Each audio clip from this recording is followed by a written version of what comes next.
Good morning, ladies and gentlemen. On behalf of Lieutenant Colonel James M. Carrabbia, Commander, 963rd Airborne Air Control Squadron, welcome to the retirement ceremony of Senior Master Sergeant Christopher D. Fowler.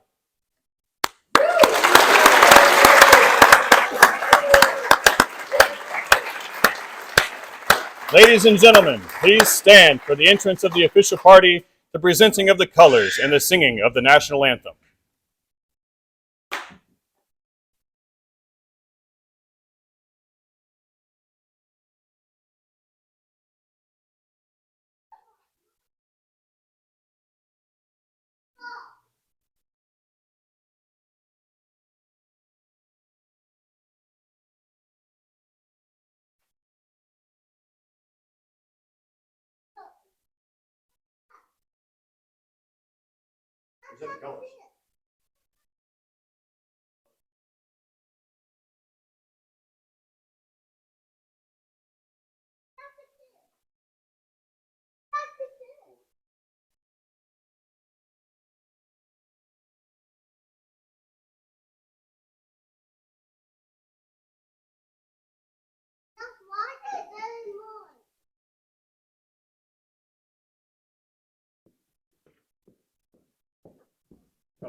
Oh, say, can you see by the dawn's early light what so proudly we hailed at the twilight's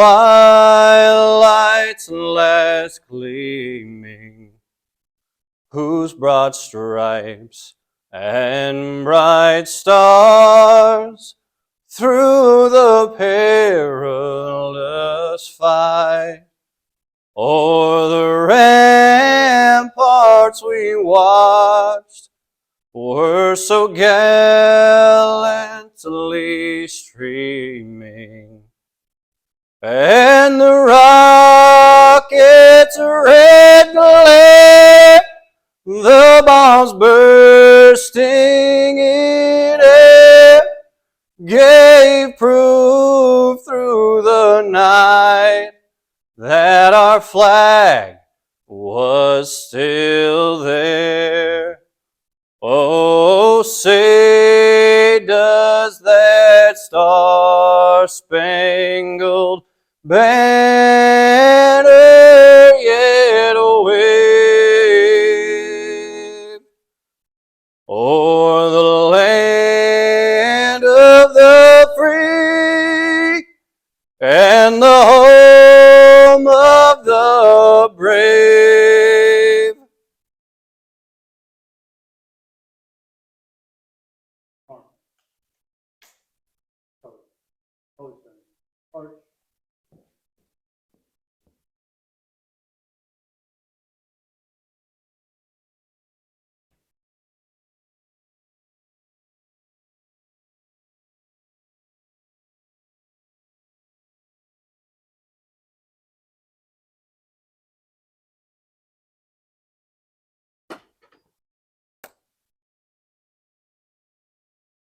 Ladies and gentlemen, please be seated. Thank you, Staff Sergeant Todd and Tinker Honor Guard.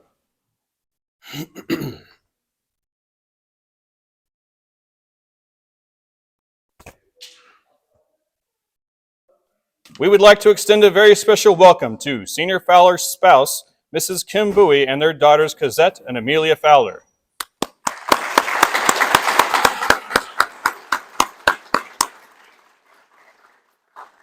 Also joining us today are Colonel Michael Adams, Deputy Commander, 552nd Air Control Wing,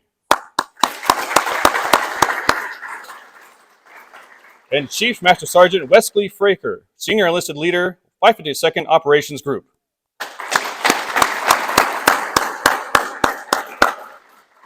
Finally, we would like to extend a warm welcome to all commanders, chiefs, senior enlisted leaders, first sergeants, family, friends, and the airmen and civilians of the 552nd Air Control Wing.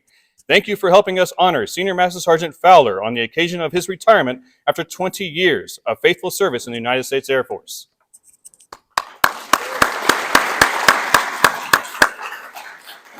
Again, welcome to the ceremony.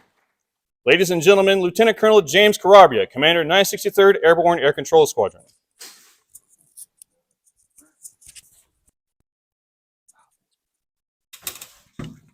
I gotta clip this lapel thing on here. I don't even know if this thing works. I can't check. All right, sorry.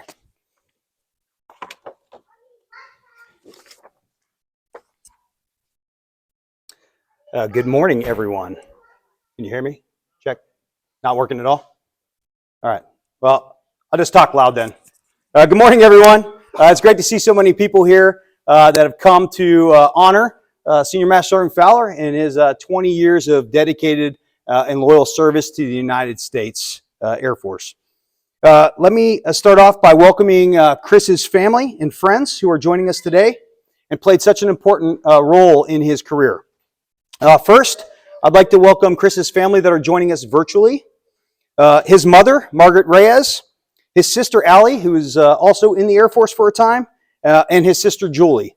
I'd also like to thank his in-laws who are in attendance, including the Tran Bishop clan. I get that right? And the Bowie side of the family.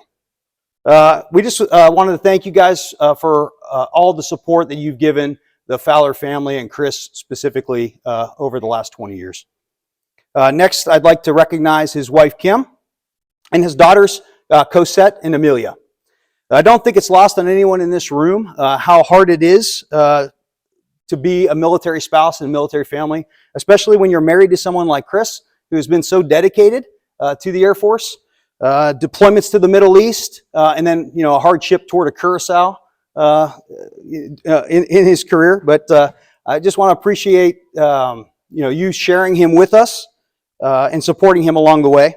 It could not have been easy, but we are indebted to you for your sacrifices that you guys have made. So, Colonel Adams, Chief Fraker, men and women of the 552, especially the 963rd, thank you all for coming here today to help celebrate Senior Master Sergeant Fowler. In preparing my remarks as the presiding officer, I went through Chris's records, including all his performance and training reports. Then I had the pleasure of sitting down with him and kind of going through the career and seeing what things were important to him along the way. I also reached out to some of his friends. I made him give me a list of people that might have some good stories to share. But of course, I didn't tell him what those stories were. But it also kind of provides a little context into kind of what how the career unfolded, and maybe there's a little bit of humor along the way. Some of the things I found out, for instance, is that in addition to being the hard-charging senior NCO that you see before you, he's got a soft spot in his heart for cats and dinosaurs. Dinosaurs, yeah, that's right. He's also a huge country music fan, which No, I got that wrong? Country music. Yeah, country music. And then he claims to be a movie purist, but I was surprised to hear that his favorite movie, Jurassic World, he thought was so much better than the original Jurassic Park. Sergeant Moss agrees, so we're going to move on from that. So, while reviewing the record, a few things stood out to me. In addition to his fantastic work ethic and supreme professionalism that I've come to know, he's completely devoted to the mission. He's devoted to making everyone around him better. And there's no doubt that he's had a tremendous impact on the people that he's worked with throughout his career. He's committed to developing people. He's committed to his family. And he's determined to being the absolute best at everything he does. I would say those are hallmarks that made you so successful throughout your career. His Air Force journey began in Sun City, California. A young Chris Fowler spent time riding around town on his bike and listening to Metallica. He's a big heavy metal fan, so not country music, heavy metal. But Metallica at the time was his favorite band, right? Browsing CDs at Best Buy at the CD section. I think Metallica was also his first concert in the mosh pit, right? Yeah, mosh pit. Also a bit of a pyromaniac. You probably didn't know that about him, but he liked to burn little army men with sparklers that were left over from the 4th of July. Yeah, that's right. It was a thing to do, yeah, that's right. After graduating high school in 2000, Chris got a job working at Quest Diagnostic Laboratories, where it basically tests body fluids for disease, and it was a real fantastic job. It sounds like a lot of fun. And after 3 years of working there, he finally decided that he was ready for something new, to do something different. He really didn't know what that was, but he had grown up around March Air Force Base. He had watched C-141s take off and land out of there. They flew over his house. His sister was an Air Force vet, or in the Air Force at the time, I guess, and his dad was a Vietnam vet, so he thought the military would be a good option for him. The reason he chose the Air Force, besides his fascination with aviation, was that was the only recruiter that actually wouldn't call him back. And so he felt like if they wouldn't call him back, then that probably was the place to go. So he originally, fascination with aviation, he wanted to do something involved with combat operations. So at the recruiter's office, he decided structural maintenance was where he was going to go, which, I don't know, doesn't really line up, but he was fascinated with it because of two reasons. It gave him a chance to be creative and to do things with his hands, be mechanical, which was interesting to him. But also the tech school was at Pensacola, and it was near the beach, and he never wanted to be anywhere that didn't have a beach, right? That's why he's here in Oklahoma. But perfect place for a guy who grew up in Southern California. After graduating tech school in October 2004, he went on to his first assignment, Moody Air Force Base, Georgia. I was there too, but we never crossed paths, so didn't know each other. But he was there at the aircraft structural maintenance team. So Moody was a little different than Tinker, right? Because there were so many aircraft there that he was responsible for. He was dealing with the T-6, the T-38, the C-130, the HC-130, the HH-60, and then the A-10. One of his favorite things to do was painting the teeth on the shark on the front of the A-10. But right from the start, Airman Fowler was recognized for being highly motivated and talented, an exemplary performer, and for being a superb role model for his peers. In fact, he would continually be recognized in a similar fashion throughout all of his performance reports while he was at Moody. Basically, he was killing it. One of his first supervisors, Christopher Ortega, I don't know if he, not here today, no, Christopher Ortega, had the privilege of having a young Christopher Fowler as one of his young airmen. And what he remembers is that Chris had the right mix of maturity, compassion, and courage that was uncommon in young airmen. Mr. Ortega didn't have any humorous tales to tell because what he told me was that maintenance is kind of like Fight Club. What happens in Fight Club stays in Fight Club, or you don't talk about Fight Club. So he didn't talk about maintenance. But he said that Chris Fowler was the real deal. He was not only one of the best airmen I had the privilege of leading, but he was also one of the most influential to growing me as a leader. He was never afraid to speak his mind. He always remained loyal to perfecting his craft in the profession of arms, yet he also remained humble enough to know that he didn't have it all figured out.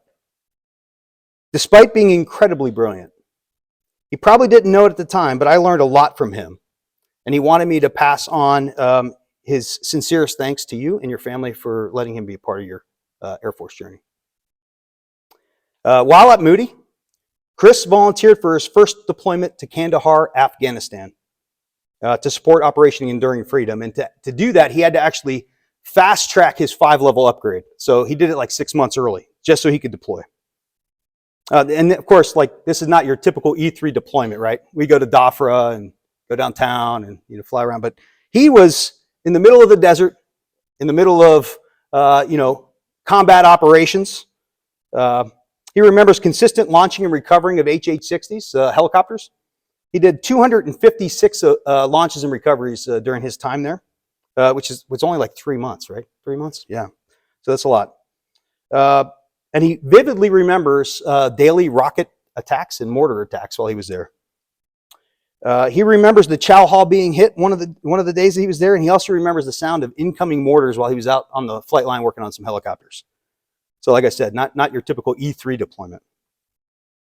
He was promoted to senior airman in 2005 and recognized as the Airman of the Month in May of 2007. He also received his first Air Force Achievement Medal for helping to solve a crack corrosion problem on the trailing edge flap of an HC-130s, which had actually grounded the fleet at the time, which was the Air Force's only combat rescue platform.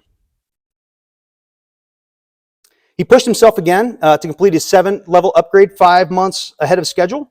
And of course, he continued to have a huge impact on those around him. But at the time now, he's been in maintenance for a little bit, and he still has this love inside him for aviation. So he thinks, okay, I think it's time maybe for me to cross-train. And so he applied for multiple aviation jobs. But lucky for us, a spot in the 1 Alpha 3 community opened up, and he jumped at it. And at the time, he wanted to be a radio operator. But when he got the training grip, it said he was coming here to be an art. And so that's what happened when he got here. He went through a training to become an art. Jackpot. Yeah, jackpot. Okay. So it's March of 2010, and a young Staff Sergeant Fowler arrives at Tinker to learn the art of being an art. Of course, there's a backlog at the 6th. Never heard of that before. And the TRIS didn't have anything for him to do. So they basically told him to just stay away. Okay, so he's a single guy here, and wants to see the city. So he figures, I might as well put an ad out on Craigslist to try to meet somebody. Because I'm here all alone. You don't want to see the sights by yourself, right? So he puts an ad out on Craigslist. Now, there's other options at the time. I know, like 2010 for a lot of you is like, wow, that was a long time ago. But there was other options at the time. But he picked Craigslist because he figured he'd be considered a catch because he had all his teeth. Yeah. So, lucky for him, Kim saw the ad. She liked the fact that he had all his teeth. And they went on their first date shortly after to a Vietnamese restaurant. And it's funny, she told a tale, like I texted her, she sent me a little note because they went out for pho, and he didn't like it initially. But eventually he learned to like it through high levels of sriracha, right? Yeah, high levels of sriracha, yeah. All right. That's right, yeah, 100%. Yeah, that's right. So the rest is history. They've been together ever since. Chris eventually finished his training at the 6th and went on to his first flying assignment in the 963rd. So he started his journey and he ended his journey here. So that's pretty awesome. Yeah, where was I? He became the NCOIC of D Flight, so Tech Flight, not Flight 5, D Flight at the time. And then he went on his first trip deployment, and it was Curacao? Curacao, yeah, Curacao. Hardship, on the beach, having a good time, picking up trash, actually, on the beach, yeah. While there, he supported 24 counter-drug missions, leading to 9 arrests and the seizure of 2,300 pounds, or kilos of cocaine, worth an estimated $84 million street value. He got back to Tinker in 2011, and then he almost immediately put in for another deployment. So he got back in May of 2011, and in June, he was volunteering to go right back out the door with the MC-12. Now, if any of you know the significance of the room that we're in, like this was named after a former AWACS technician that died in the MC-12 mission. So this is one of the things that when Chris and I were talking about it, he was talking about the significance of being in this room because of that reason. But so he goes off to the MC-12. And the MC-12 at the time was kind of like the new hotness. Like people didn't know much about it, but it was definitely going to be into combat operations. He graduated MC-12 mission qualification training in December of 2011 and immediately deployed once again to Kandahar. His first combat sortie was on Christmas Day of that year. The ops tempo in the MC-12 was through the roof. Chris ended up flying. He had to do waivers to fly. I mean, because they were meeting up on their hours like every month. He ended up flying 136 combat missions in the 7-ish months that he was there. He earned 7 air medals over that time. 158? 136? Okay. Okay. Wow. All right. There you go. Take a lesson right here. Review your EPRs. 136 is the official documentation. Whatever he wants to talk about after. This is what he's going to talk about at the VFW after he retires. Really 190, but all right. All right. He supported All right, so his EPR from this year that he was there, man, it reads like something out of an action movie of all the stuff that he was involved in over that time. He supported 5 troops in contact and 286 coalition forces under fire, ensured 0 casualties. He deployed sensors to support a target development mission leading to 12 insurgents killed or captured. He directly supported 48 special operations assault missions. He detected IED weapons facilitators, ensuring 0 civilian casualties and 4 insurgents eliminated. Amazing, amazing stuff. Yet the thing he's most proud of, and what he wanted me to really emphasize today, was the thing that he's most proud of during that time was that he actually prevented a civilian casualty event. It was his first time supporting a troops in contact mission, and it was his crew working with the air weapons team, which is a 2-ship of Apache helicopters. They spotted a group of people that they thought were an enemy attacking force, and the JTAC was working with the helos to strike the force. The MC-12 crew, with Chris Fowler on the sensors, Tech Sergeant Fowler at the time, recognized it was a group of civilians, with children included, and they were praying, actually, they weren't attacking. Although the MC-12 crew made multiple radio calls to relay the info to the helos and the JTAC to kind of call off the strike was continuing. Tech Sergeant Fowler made one final abort call, which finally got through, and they heeded it and actually stopped the strike. Those people probably will never know how close they came to death if not for the actions of Sergeant Fowler that day. He came back to the 963rd after that deployment was over, and he was right back at it. He aced his ART requalification, was named the squadron's 2012 Red Irwin nominee, which is given to the Outstanding Enlisted Aviator of the Year. We're gonna rehash that about 2 more times. In 2013, he went on his first E3 deployment to CENTCOM. Now he's in DAFRA, living it up. Pool, tan, whatever. Yeah, exactly. He flew 22 missions in support of Operation Enduring Freedom and 24 missions supporting Arabian Gulf support missions. He was named the 2013 Team Star Performer in July, and he was the Art of the First Quarter in 2014. That year, he was also welcomed into the 963rd Knights of the Round Table. And we didn't talk about that, but I went out and looked on the wall to see if you were on there. And sure enough, Chris Fowler. And he went through instructor upgrade and non-commissioned officer academy that year, being named distinguished graduate of both courses, which for everybody that doesn't know, that means he's in the top 10% of his class for both of those courses. It's a great accomplishment. And of course, all of that in the same year, that resulted in him being the Squadron NCO of the year that year. While still with the 3rd, Chris promoted to Master Sergeant in 2015 and was again awarded the squadron's Red Irwin Award in 2016 and was named the Operations Group Lance P. Saigon winner. That award is given to individuals who demonstrate the highest qualities of leadership in personal and their professional lives. So, one of the best enlisted aviators, also one of the best leaders in the group. Chris also became the 963rd Operations Superintendent and deployed to CENTCOM once again, flying 116 combat hours. That one's right? Oh, okay, all right. In support of Operation Iraqi Freedom.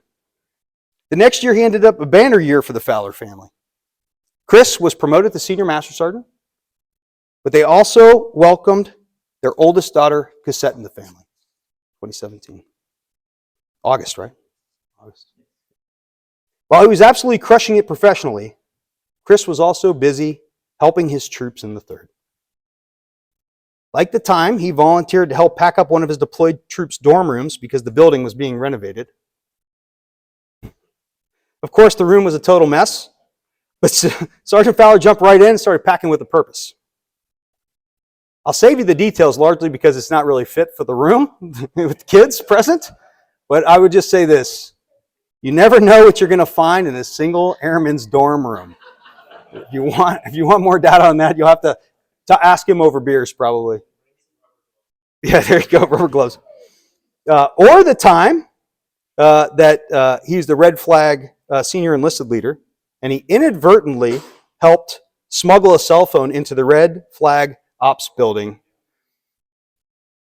While he and the first shirt were carrying beer in for the crews. It's a secure building, so for everybody who doesn't know about the Red Flag Office Building, secure building, you're absolutely not allowed to have a cell phone in the room, in the building, right? And it just so happened that while they were standing there talking to the commander of Red Flag and their DO was in the room, the phone rang. So, yeah, perfect timing. All right, in 2017, Senior Master Sergeant Fowler became the operations superintendent. He moved over to the 966, which is the formal training unit for the AWACS, for everybody that doesn't know. This was the perfect place for him. He's an instructor, he's an evaluator art, and he absolutely loves molding and growing people. So this was perfect for him. He loved to teach. He tried to fly at least 2 times a month over there, which is admirable for somebody in that position. He also oversaw the mission qualification training. Transition used to be in the ops group. They moved it over to the 6th. He helped oversee that transition. He helped redesign the squadron facility layout. He authored a how-to guide for enlisted ops supervisors, which was the new standard in the wing. And although he loved it in the 6th, he only ended up spending a year there because he had been at Tinker for like 8 years at the time. And so they knew they were coming up on a PCS. And then he just so happened to find out that Kadena had an opening. And so he went home and he talked about it with Kim, and they decided that it was the right time for them to move for her and for him. And so it just worked out really well. She also liked the idea of getting to travel through Asia. They thought Japan would be a great place to kind of be a launching point, to go to Vietnam and Korea and to see all the things. It also didn't, hurt that he had been on a weather divert to Warner Robins, and when he came back, his car was all dinged up with hail damage, typical Oklahoma weather. So he's like, it's time to get out of here. So that's what they did. So they moved to Kadena. While at Kadena, Chris continued where he left off at Tinker and continued having a huge impact on his troops, both on and off the aircraft. He was the squadron superintendent, chaired multiple squadron manning boards, was the group awards board's president, and earned a commendable on his annual eval for instructor ability. He won the Red Irwin Award again, but this time not at the squadron level. He was the group winner. And he was also the group supervisor of the year for the OG. All within his first 6 months of arriving there. So he got there like in June or whatever, and then by that December he was winning all these awards. He and Kim, while they were there, also received another pleasant surprise with the birth of their daughter Emilia in 2019.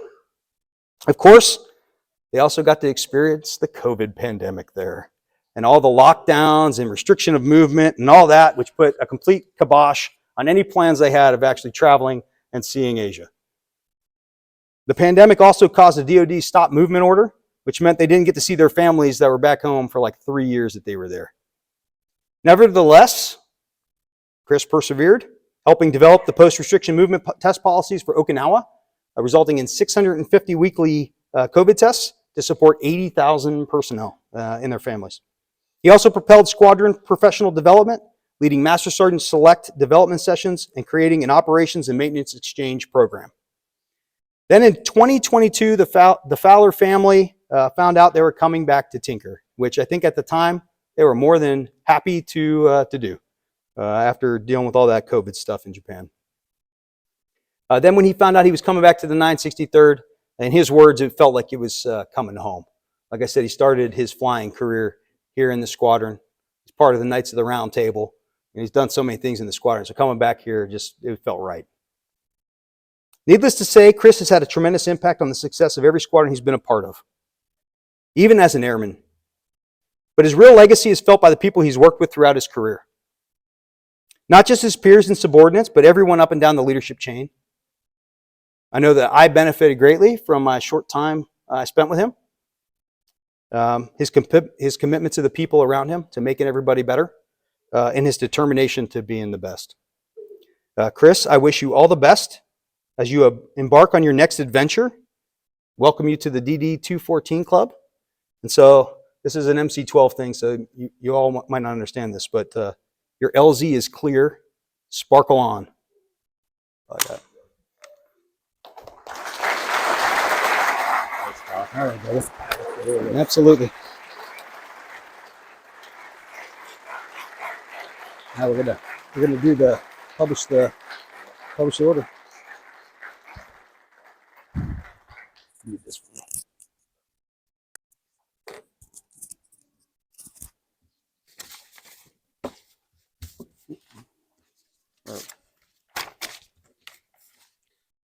Ladies and gentlemen, please stand for the presentation of the Meritorious Service Medal.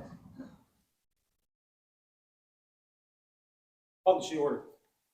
Attention to order. This is to certify that the President of the United States of America, authorized by Executive Order 16 January 1969, has awarded the Air Force Meritorious Service Medal, 3rd Oak Leaf Cluster, to Senior Master Sergeant Christopher D. Fowler. Senior Master Sergeant Christopher Fowler distinguished himself in the performance of outstanding service to the United States as Senior Enlisted Leader, 963rd Airborne Air Control Squadron, 552nd Operations Group, 552nd Air Control Wing, Tinker Air Force Base, Oklahoma. During this period, Sergeant Fowler refined the Wing's ground training aircraft operating instruction, reducing the mission crew complement by 25% and standardizing radar technician training. Additionally, he provided daily guidance to 6 duty sections with 43 enlisted airmen assigned, ensuring the effective equipping and utilization of 225 aircrew in the accomplishment of 375 flying events in support of the Wing's 1,500-hour flying hour program, valued at $19 million. Furthermore, Sergeant Fowler assumed duties as the squadron's senior enlisted leader, during which he directed 4 manpower realignments, optimizing the professional development and daily employment of 52 enlisted airmen. Finally, he led 3 flight leadership teams in the development of 87 personnel development plans to assist the unit's enlisted aircrew through the E-3 Century's initial divestment, leading to 14 retraining opportunities, 3 Air Force Specialty Code reclassifications, and the reconciliation of 4 assignment conflicts. The singularly distinctive accomplishments of Sergeant Fowler culminate a distinguished career in the service of his country and reflect a great credit upon himself and the United States Air Force.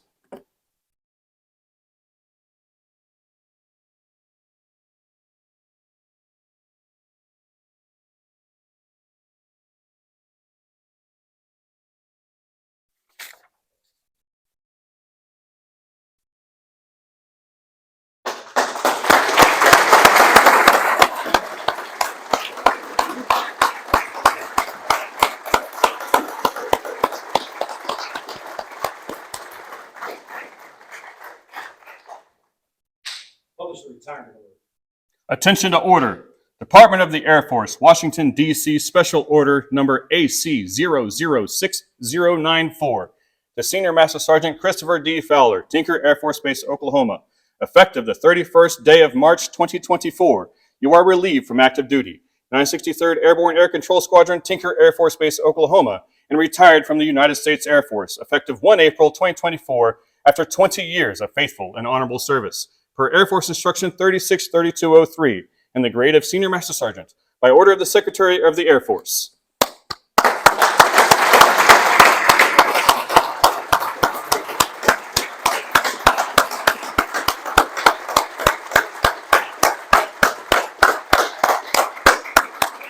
Ladies and gentlemen, please be seated.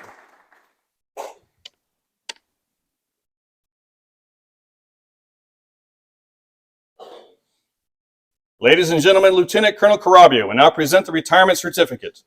The retirement certificate reads as follows. Certificate of Retirement from the Armed Forces of the United States of America. To all who shall see these presents, greeting. This is to certify that Senior Master Sergeant Christopher Dennis Fowler, having served faithfully and honorably, was retired from the United States Air Force on the 1st day of April, 2024. Signed, General Charles Q. Brown, Chief of Staff, and Colonel Kenneth J. Voigt, Commander, 552nd Air Control Wing. Accompanying the retirement certificate is a certificate of appreciation from the President of the United States.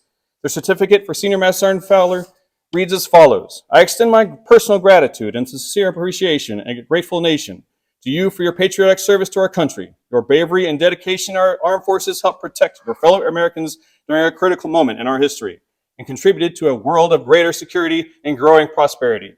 Your devotion to duty, honor, and country, in keeping with the long traditions of the finest military in the world, embodied the American ideal of selfless service.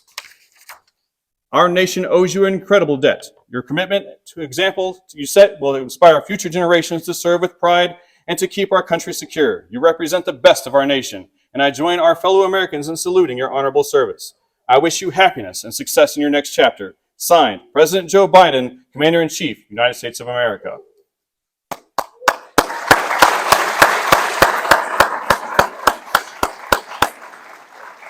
Lieutenant Colonel Carrabbia will now present the letter of appreciation from the 552nd Air Control Wing Commander, which reads, Dear Senior Fowler, as your active military service draws to a close, I would like to congratulate you on an outstanding career and extend to you my very best wishes for the future. Your contributions have had a profound effect on the United States Air Force and will impact America's military capability for years to come. When you reflect on your career, I know that you will look back with justifiable pride on your faithful allegiance to the oath that you took over 2 decades ago. You should also take tremendous satisfaction in the unwavering service to your country and for 20 years of truly outstanding accomplishments. Undoubtedly, your contributions will long be felt and remembered by those you have touched and who now live with the fruits of your labor. In short, you have truly made a difference. On behalf of the men and women of the 552nd Air Control Wing, I wish you and Kim continued health, happiness, and success as you move on to new opportunities. Sincerely, Colonel Kenneth J. Voigt, Commander, 552nd Air Control Wing.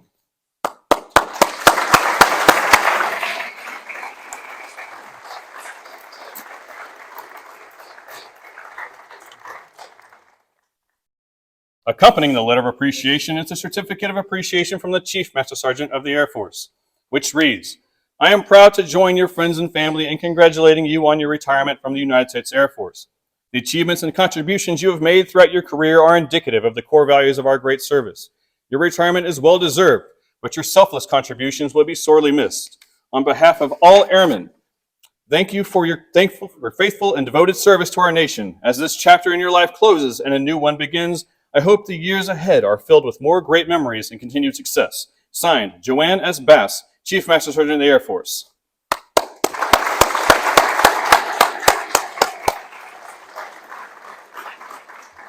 We would like to invite Ms. Bowie to come forward and join us for the Air Force Retirement Pin presentation.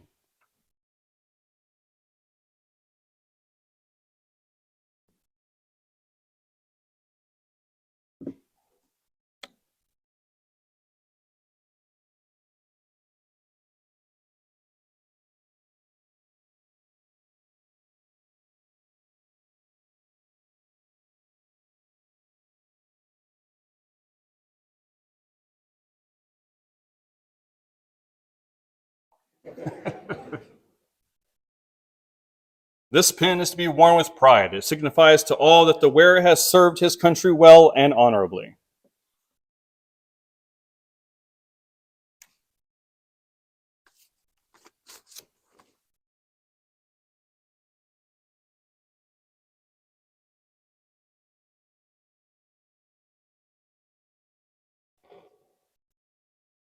Mrs. Bowie will now receive the Air Force Letter of Appreciation.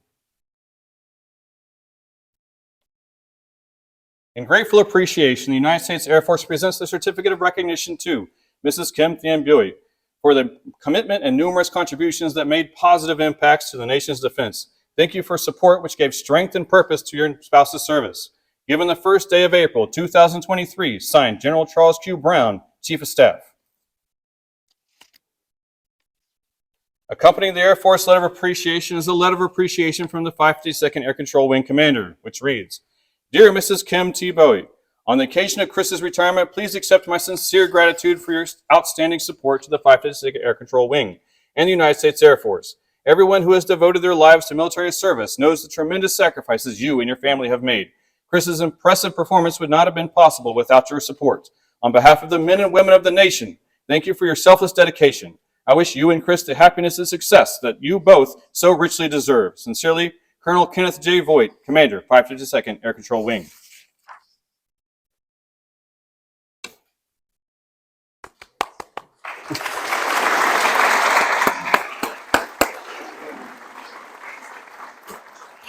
Lieutenant Colonel Carrabbia will now present a certificate of appreciation from Chief Master Sergeant of the Air Force, which reads, On behalf of all Air Force airmen and their families, the Chief Master Sergeant of the Air Force presents the certificate of appreciation to Mrs. Kim Thien Bowie.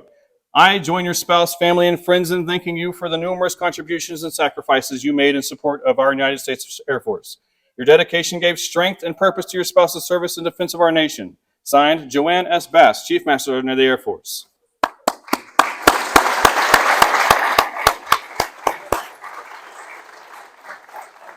We would like to invite Cosette and Emilia Fowler to the stage to receive a certificate of appreciation from the 552nd Air Control Wing Commander.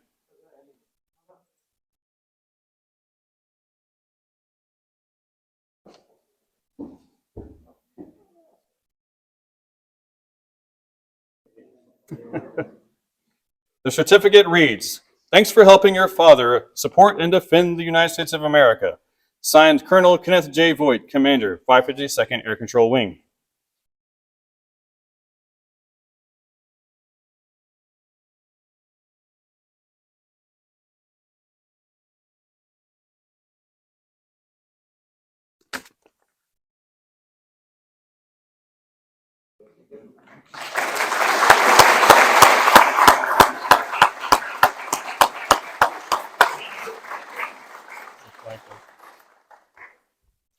Ladies and gentlemen, the Tinker Honor Guard will now perform the flag folding ceremony.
For more than 200 years, the American flag has been the symbol of our nation's unity, as well as a source of pride and inspiration for millions of citizens. Born on June 14, 1777, the Second Continental Congress determined that the flag of the United States be 13 stripes alternating between 7 red and 6 white, and that the Union be 13 stars, white in a blue field representing a new constellation. Between 1777 and 1960, the shape and design of the flag evolved into the flag presented before you today. The 13 horizontal stripes represent the original 13 colonies, while the stars represent the 50 states of the Union. The colors of the flag are symbolic as well. Red symbolizes hardiness and valor, white signifies purity and innocence, and blue represents vigilance, perseverance, and justice. Traditionally a symbol of liberty, the American flag has carried the message of freedom and inspired Americans both at home and abroad. In 1814, Francis Scott Key was so moved at seeing the stars and stripes waving after the British shelling of Baltimore's Fort McHenry that he wrote the words to the Star-Spangled Banner. In 1892, the flag inspired Francis Bellamy to write the Pledge of Allegiance, our most famous flag salute and patriotic oath. In July 1969, the American flag was flown in space when Neil Armstrong planted it on the surface of the moon. Today, our flag flies on constellations of Air Force satellites that circle our globe, and on the fin and flash of our aircraft in harm's way in every corner of the world. Indeed, it flies in the heart of every airman who serves our great nation. The sun never sets on our United States Air Force, nor on the flag we so proudly cherish. Since 1776, no generation of Americans has even been spared the responsibility of defending freedom. Today's airmen remain committed to preserving the freedom that others won for us for generations to come. By displaying the flag and giving it a distinctive fold, we show respect to the flag and express our gratitude to those individuals who fought and continue to fight for freedom at home and abroad. Since the dawn of the 20th century, airmen have proudly flown the flag in every major conflict on lands and skies around the world. It is their responsibility, our responsibility, to continue to protect and preserve the rights, privileges, and freedoms that we as Americans enjoy today. The United States flag represents who we are. It stands for the freedom we all share and the pride and patriotism we feel for our country. We cherish its legacy as a beacon of hope to one and all. Long may it wave.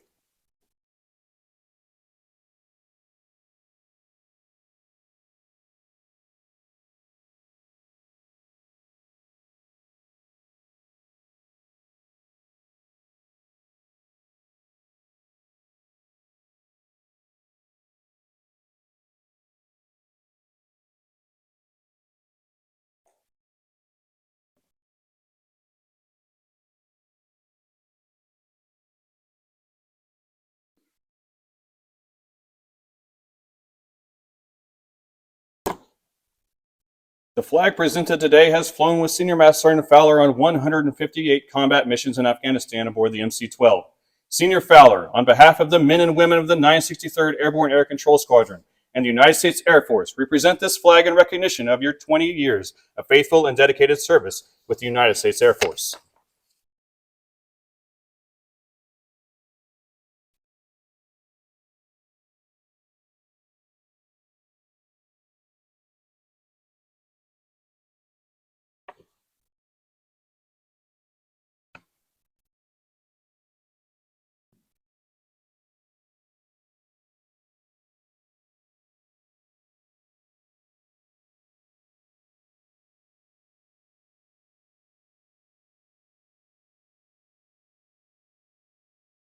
Thank you, Tinker Honor Guard.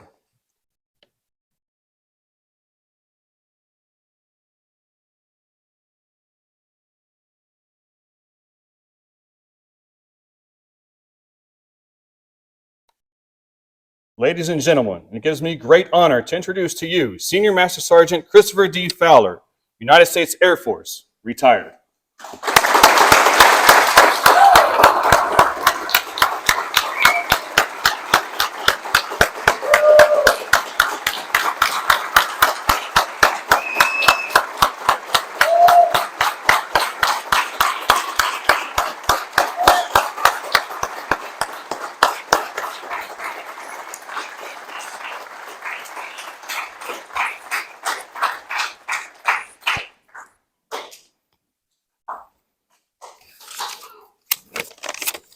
Thank you all so much for being here today.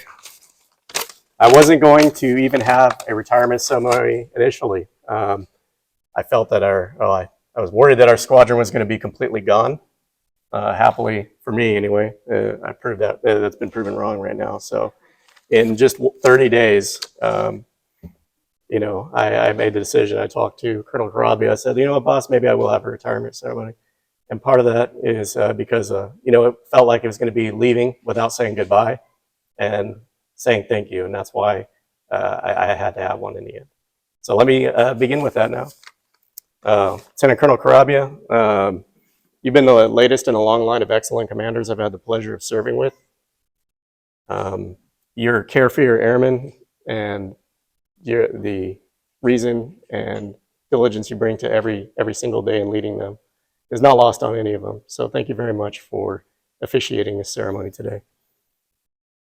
Tech Sergeant Tremaine, I only gave you like 29 days of notice that I wanted you to be my projo to put this together, and you nailed it. It's been great serving with you from the start, and we were on Crew 2, the Deuce, in 2013 together, and that's when I flew my first mission out of Al Dhafra, so it was so fitting that you got to, you agreed to do this today. Thank you. Tech Sergeant Moss, Nate, we served in the Blue Knights a long time ago together, and in the 961st again. You've overcome so much in your personal life, and you got a fantastic speaking voice, so that's why I wanted you to be narrator today. Sergeant Todd had to leave, so he was the one who sang the national anthem. He was also on Crew 2, the Deuce, that same day, and I still remember the takeoff roll. Sitting there and just rumbling down the airstrip at probably not too pretty early in the morning. I wanted him to sing it because we have that history, but also because he does a damn good job doing it. He really elevates the anthem, so much so that he actually had to leave early because he's singing at another retirement ceremony today. So, but I wanted to thank him publicly. Airman Eason and Airman Hall. It was a real pleasure coming back to the 3rd and getting to supervise 2 sharp airmen in the ops section directly for the last year. I really enjoyed finishing out the 3rd with the both of you. So thank you for being a part of this ceremony today. That's why I wanted you to be here. And to all those who are willing to either suit up in blues or work behind the scenes to make this day happen. Tech Sergeant Beau Pierre, Staff Sergeants Thalman, Plasky, Ortiz, James, Airmen Corona, Harris, and Smith, and of course to the Tinker Air Force Base Honor Guard. So thank you again for making this a memorable day for us. Colonel Adams, I want to thank you as well. I still remember when we landed in Okinawa and you were right there at the AMC terminal to pick up me, Kim, and Cosette. What you and Beth did at that squadron to make it feel like home, 7,000 miles away, has never been lost upon me. I'll always remember the climate you set there. You had to have a lot of patience working with me there. That was my first tour as a senior enlisted leader, brand new role. I was a young, if you can believe it, senior master sergeant, and I was in an overseas base. So I thank you for setting high standards and for the diligence and the reason you put into every single decision, and for putting up with all of my Transformers jokes in public. That's one last one right there. Lieutenant Colonel McCormick, I believe she may not have been able to make it today, but I want to thank her because not only for being also saving the world from the Decepticons, but she was my supervisor coming back here in the ops section, and she was a fantastic DO. Now she's a great Viking commander. And Colonel Ivy, of course. We had too brief a time here in this tour, but we've shared 3 squadrons together. So it's been an absolute pleasure, sir, working with you, whether you're captain, major, or now Lieutenant Colonel Ivy. So I know the 3rd has great ops leadership now too. And, thank you. Thank you for being here. I also want to thank all the senior NCOs. I'm going down the list. Be patient with me. Chief Hill, Senior Van Pelt, Master Sergeant Rudolph, and Master Sergeants Vogel, Trussett, Sands, and Barker. I've had the pleasure of working with so many great teams of senior NCOs over my career. And, the 3rd, has had another great leadership team in the form of you and Master Sergeant Kevin Cuffey sitting back there. Your time there was relatively short, but you did a damn good job being our shirt. And I want to thank you for being here too. Chief Fraker. It's been great serving with like a no-nonsense chief. You say so few words and they have such great impact. And it's been fantastic. You say exactly what you mean, and that's been very appreciated. It's been a pleasure working with you, not only in the 3rd, but as you went into the group role. And to all the remaining SELs and ops soups, I see seniors Pang and Tony Hallam's right there. It's been a pleasure working with you as well. And sitting across from the table, somehow I wonder, with all these fantastic leaders, such as Chiefs Heber, Chief Cassiola, and then the rest of the team, seniors Weaver and Singleton and Sam Callison, and Warrant Officer Dion of the Canadian Det. It's been an absolute pleasure sitting and working with you guys and, diligently solving the problems of the enlisted corps in this wing, right?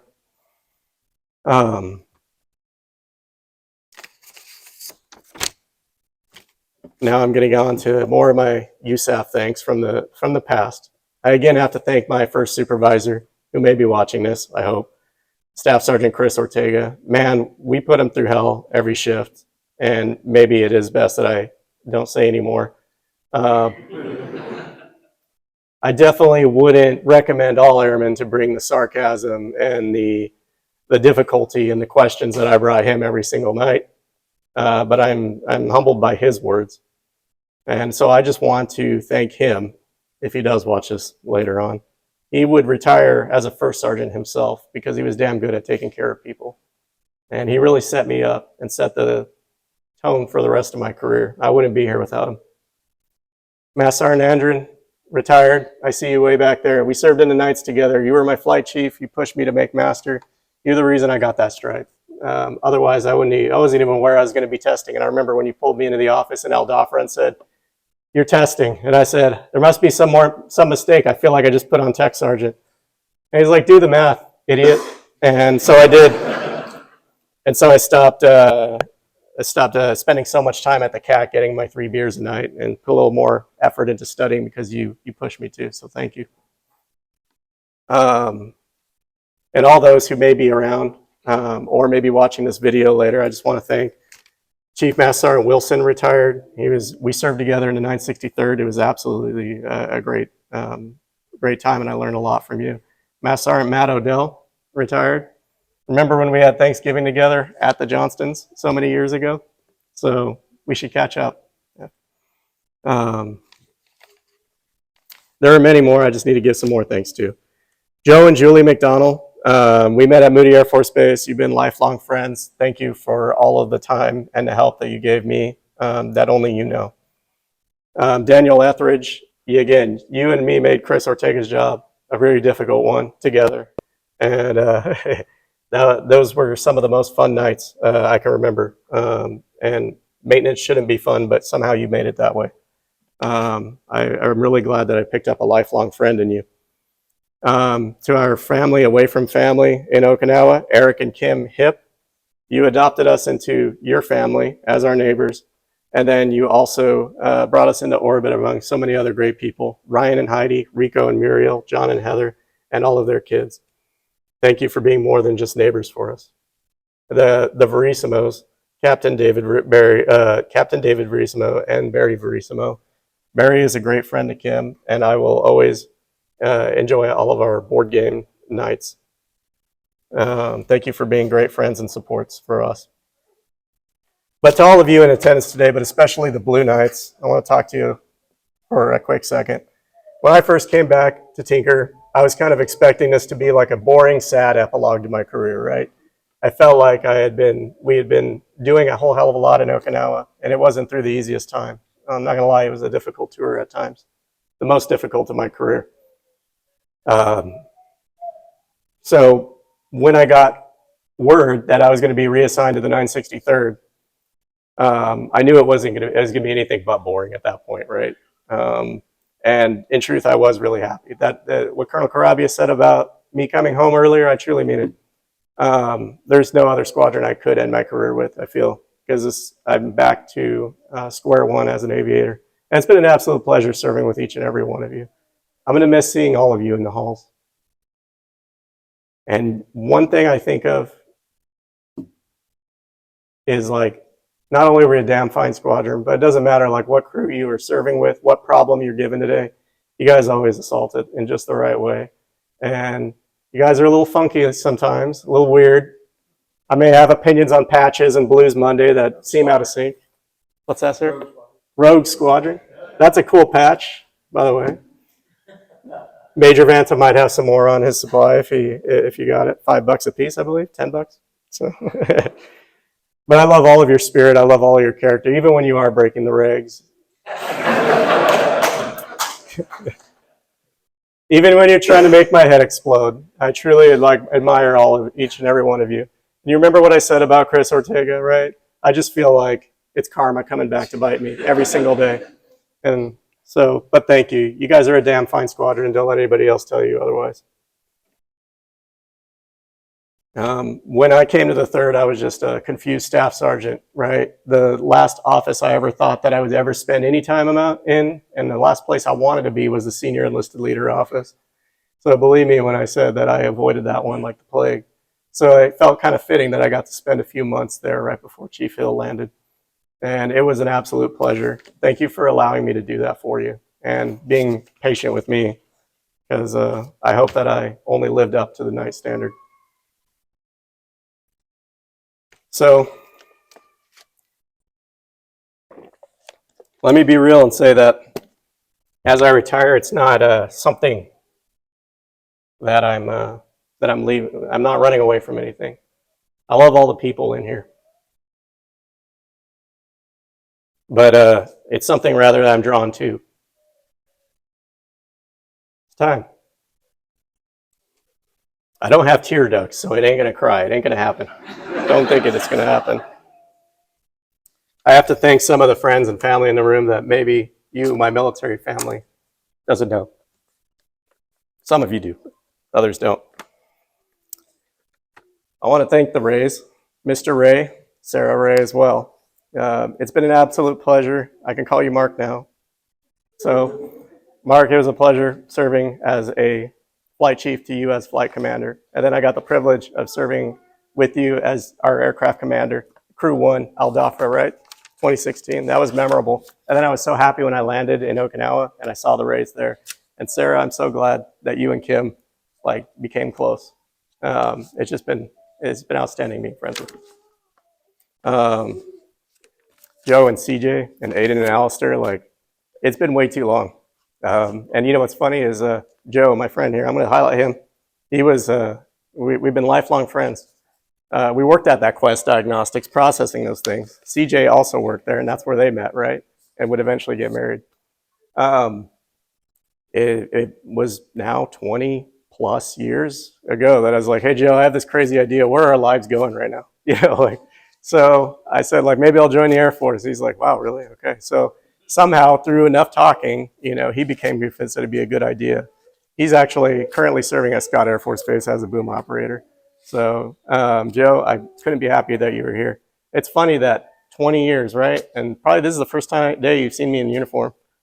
And, and I hope that, in the coming year, I can see you in uniform at your ceremony. And CJ, again, I've never forgotten about you guys.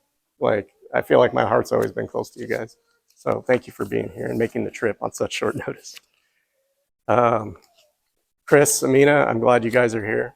Chris, you've been such a great friend and a great support to us.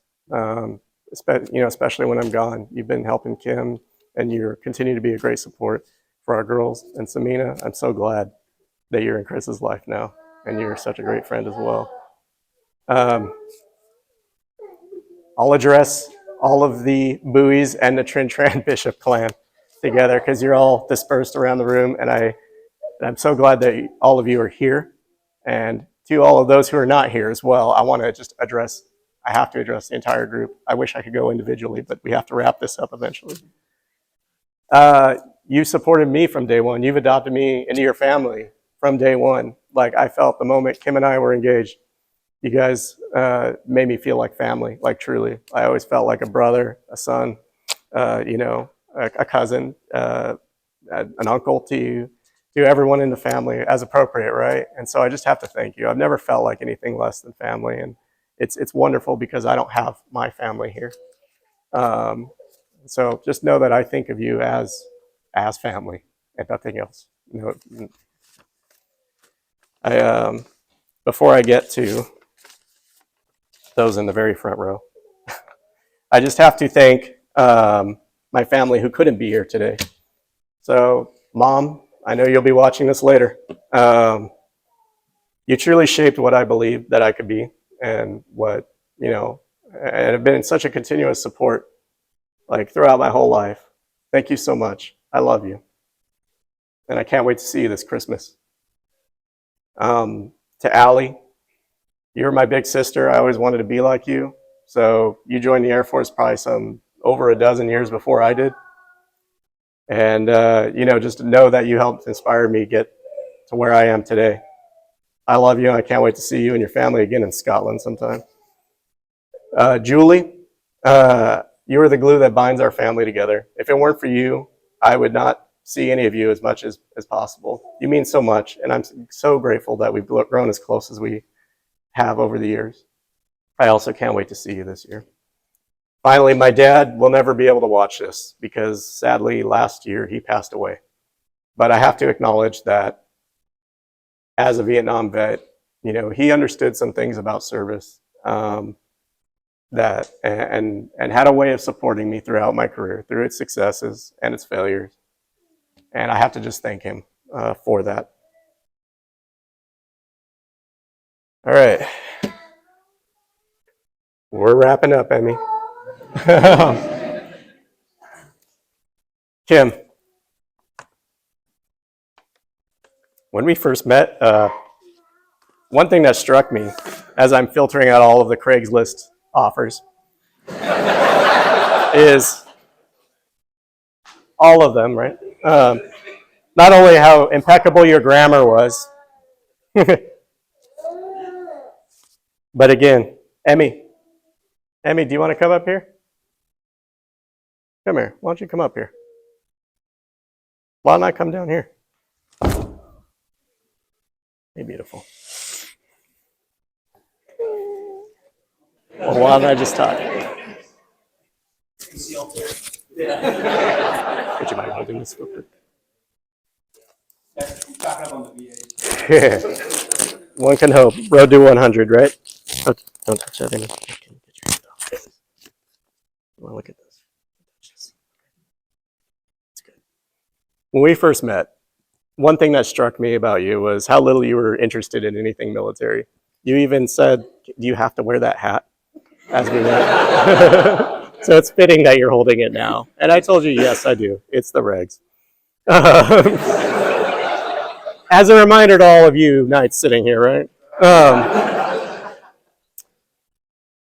I've tallied up the days. I spent, not including our tour in Okinawa, right? Of the 1,065 days I've spent away from home on deployments on TDYs. You've had to bear 856 of them, which amounts to 80%, even though you weren't with me this entire time, right? But that's 13 long years. I just have to highlight you for a second here, for everybody in the room. That sacrifice you made in being willing to go to Okinawa is never lost on me. You put your career and all your plans on hold. And yes, we had travel plans, right? And those were kind of kiboshed. We wanted to go to a place very special, obviously, to our family, and we never got to go. You know, we went, we didn't foresee a global pandemic, and because of that, you spent 3.5 years away from your family, from your friends.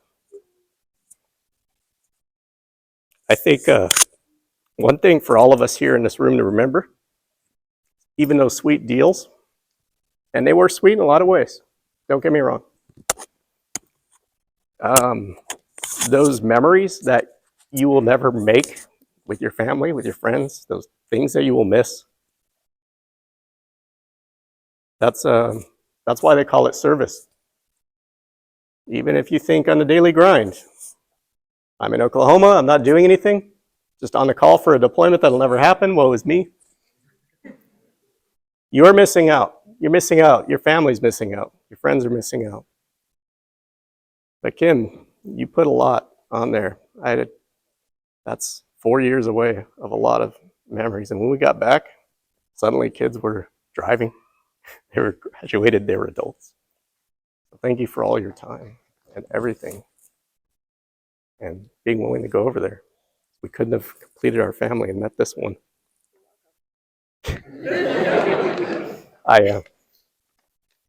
In light of that, Emmy, you want to go help me get something?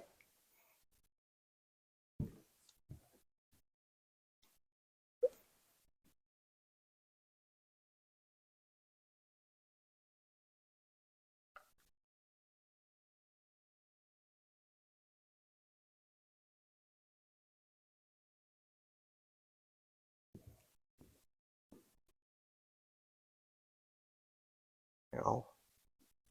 Can I present something? Put you down so you can see it.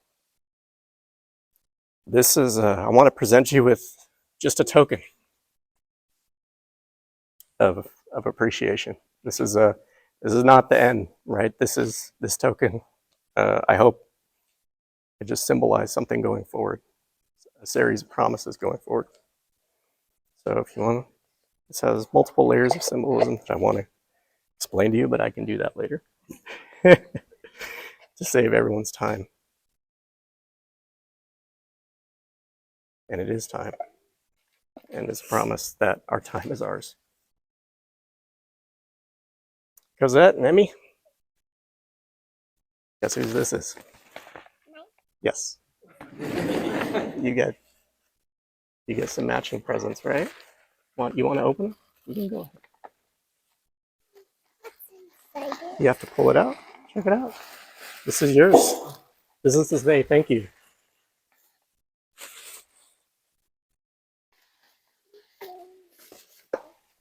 Look at it. You want to see?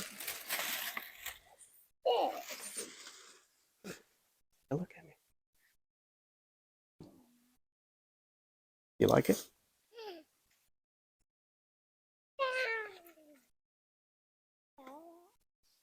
Yes. Yes.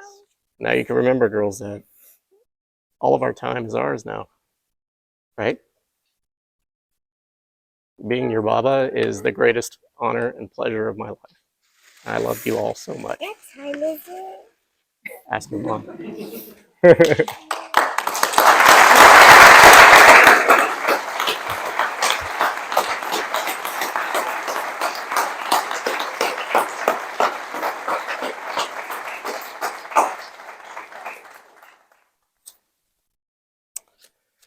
You all ready to close this out and get some cake afterwards? You guys all been sitting there long enough. Thank you all. Colonel Carrabbia mentioned it earlier, but I have to draw attention to where we're all seated today. I think this may be lost in history a little bit, but this is a special place. My retirement could not happen anywhere else. It could not happen at the event center. It could not even happen at a swankier venue. And that's because this is Fannin Hall. When I first got here, we called this the OGA. It was the Operations Group Auditorium. And no one gave a damn about that, right? It's just where you go and sit and listen to an old man talk when he's retiring. On July 13th, 2012, I flew my last flight in Afghanistan under the call sign Independence 08. My final words would have been, Independence 08 is now off station and returned to base. Months later, after I had returned, I remember exactly where I was when I heard that Independence 08 went down. It was about a day or two before we would find out who was on it. And while I didn't know Sergeant Fannin personally, we're all connected to him. He was a Viking. I knew people who supervised him. I know people who were supervised by him. If you didn't happen to know why Fannin Hall was named Fannin Hall, I would just ask you on your way out today to look at the glass display we have to your left and look at the plaque.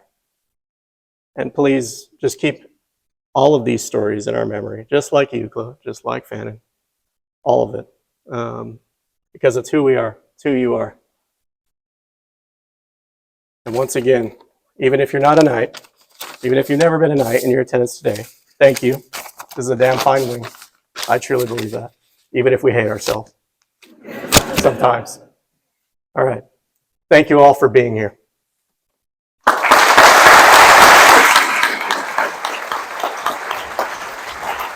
Well done.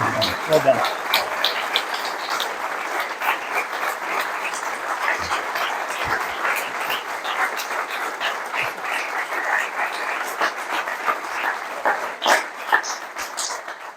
I was a little remiss in my remarks, and I forgot that I had got a little something for Sergeant Fowler, to mark his retirement ceremony. I forgot to give this. I think it's perfect. This is what he can wear, when he's yelling at kids to get off his lawn, when he's making up stories at the VFW, when he's also blocking up the lines in the commissary. Fantastic. Well, so let's I hope this is in line with your message, boss. There you go. Retired. Yeah. That's it. I guess 20 long years of enforcing and abiding by every reg. And you're a mister now. There's no stop right now.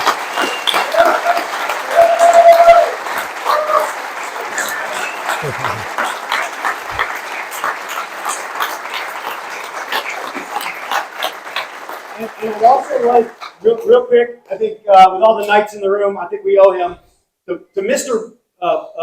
Blue Knight. I think we should do one last world famous chant. Want to lead it? World famous Blue Knights! Why are they stopping if there's no fourth row? I love it. I love it. Oh, yeah.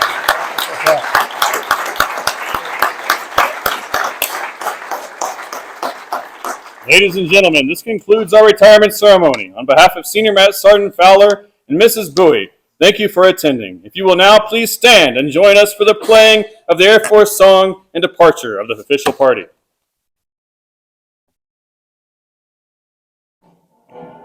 Into the wild blue yonder, flying high into the sun. Here they come, zooming to beat our thunder. Atta boys, give her the guns. Give her the gun. Down we dive, spouting our flames from under. Off with one hell of a roar. We live in fame or go down in flames. Hey, nothing can stop the U.S. Air Force.